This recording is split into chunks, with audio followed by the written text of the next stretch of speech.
laugh, by the way. Google Brett Phillips laugh and watch the video of this guy's laughter. It's like a cackle. I can't even explain it. But when you see it, you will just be like, are you serious? Do you really laugh like that? It's so awesome. But anyway, because I've done so much spring training that I did it for 10 years, and you learn a lot about these guys. You see the same guys. He was on the Brewers for a while, so I'd go out to Maryvale and I would hear all these stories about, Brett Phillips, he's just a crack up. But anyway, happy for him, because you got to love it when a guy who has never really had a big major league career comes through in the clutch. But yeah, you see Kenley Jansen against him and you think, ball game over. Well, guess what? It didn't work out that way. And that's been the nature of this World Series. These moves have not always panned out, and that's why we love it.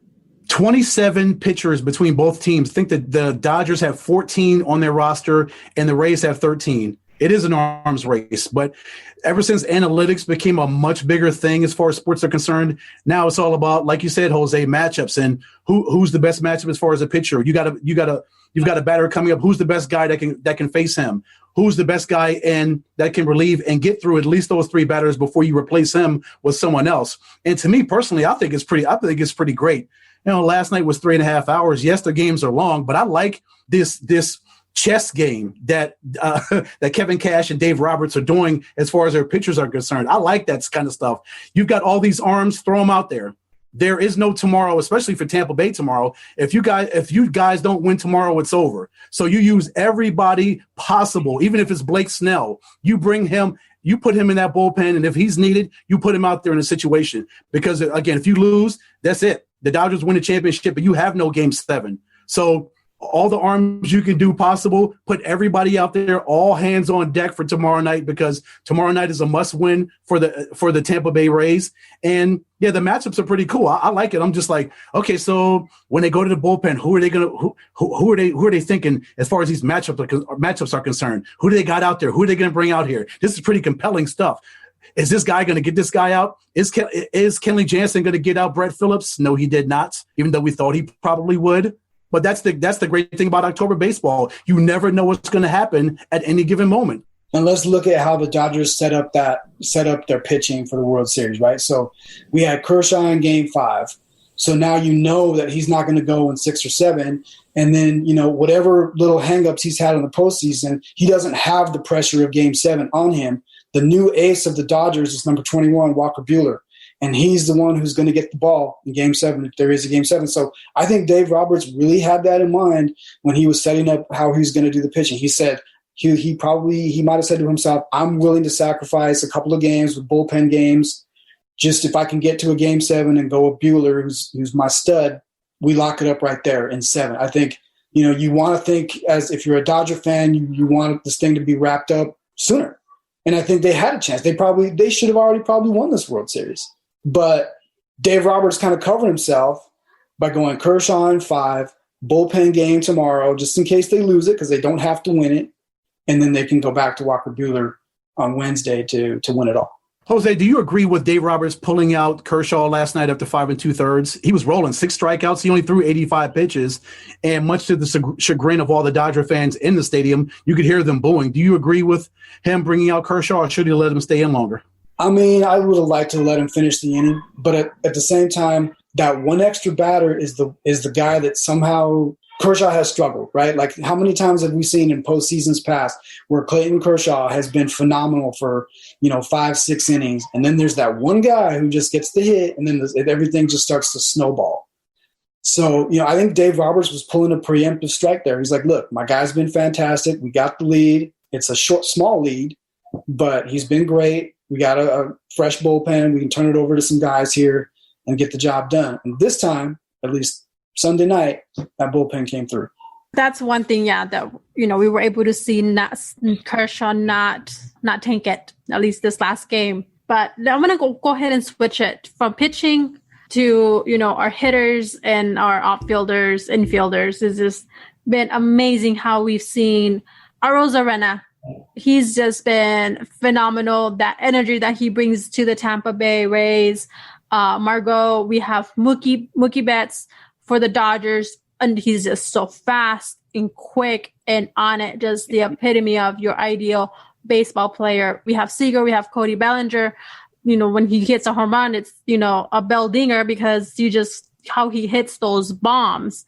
Seeing that out there and what, all that play and what they bring, that excitement, stealing, going for second, trying to go for home, and, what is going to happen next, or hitting those home runs. Is he going to go long, or what's going to happen? It's like a soap opera, like a telenovela. That's what I'm going to call it. Like this World Series and how these players just what they come out and what they do. But I just have to give it up to them. They've just put on an amazing World Series. But Arozarena has just been one to watch and to keep your eyes on. Just the way he plays is just phenomenal too. And just look at the makeup of the rosters, right? I mean, Arozarena is a guy that the St. Louis Cardinals didn't want, right? They could have kept him. Manuel Margot, Padres didn't want him. Hunter Renfroe, Padres didn't want him. Mike Zunino, Mariners didn't want him. This is the cool thing about the Rays is that they're, some of these guys are just cast-offs from other teams. They come to Tampa Bay, they buy into Kevin Cash's system, and they flourish. It kind of reminds me of the Royals from about 5 years ago when they had all of these guys that, they developed most of the core of their roster, and then they won with them. They won that World Series with them. And in the Rays case, some of their guys are homegrown. Some of them are cast-offs from other teams, but they've taken what they have, and they're not a big payroll team, and they've gotten this far.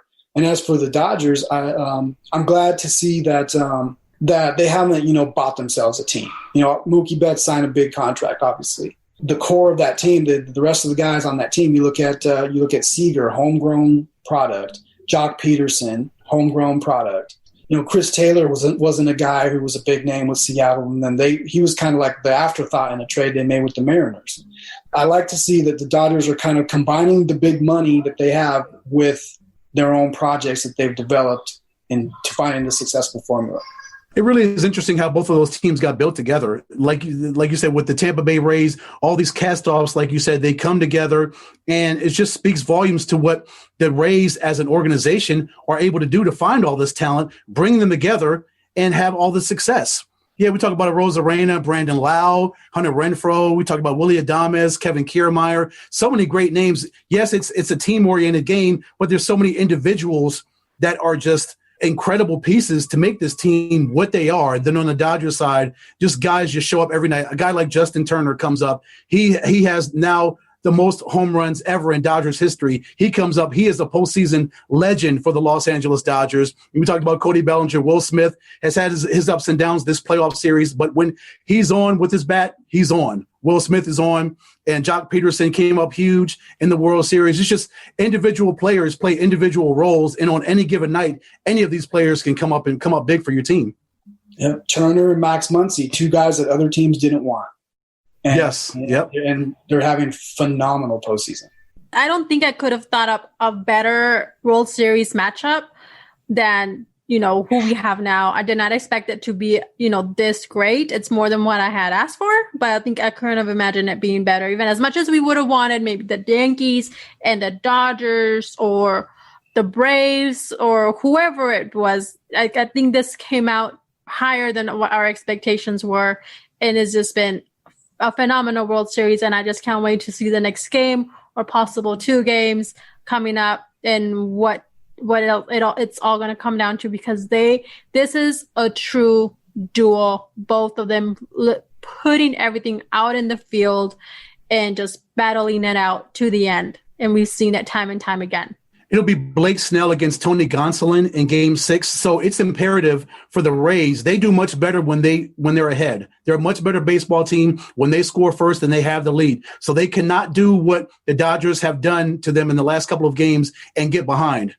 Tampa Bay has got to be able to get on Tony Gonsolin early and often and get that lead, because they are so much better, and they work more efficiently when they have a lead as opposed to being behind.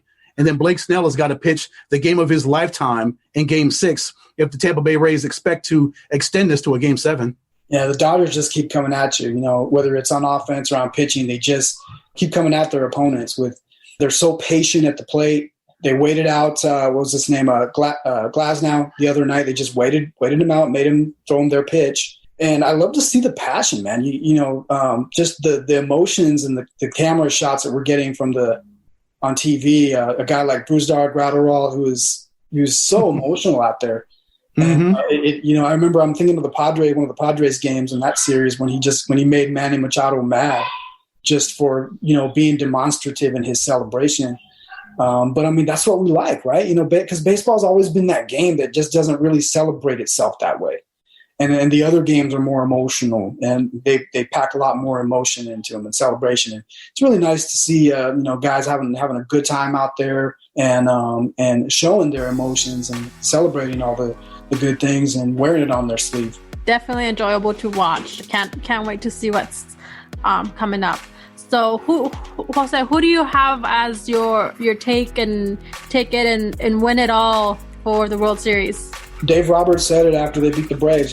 This is our time. This is our year, and I felt that way from when they started playing. They were great in the regular season. Granted, they played their own division, but they're so deep. They constructed that roster so well. They addressed what they needed to address in the bullpen between last season and this. I do think they win the whole thing. I think the Dodgers are going to win it. They don't want to force this to a Game 7. They don't want Tampa Bay to have any extra life. So I think they're going to do everything they can possible in Game 6 to close this thing out, because you let the Rays have that much more confidence and that much more life to push it to a Game 7, then all bets are off. Anything can happen in a Game 7. So the Dodgers, I think, close it out in Game 6. They're going to do what's needed to get that victory and bring home a world championship for the first time in 32 years. Oh, amazing. Awesome. Well, I'm very excited. We'll see how this all turns out. We'll definitely be giving you all a recap after the World Series of what was the World Series and the postseason and just the regular season as well. So make sure you guys stay tuned for that. But we've talked a lot of sports. We've talked a lot of football, a lot of World Series baseball, October baseball, as I call it. But I have to say that's all for tonight, guys. I wish we could keep going, but we're at a time crunch.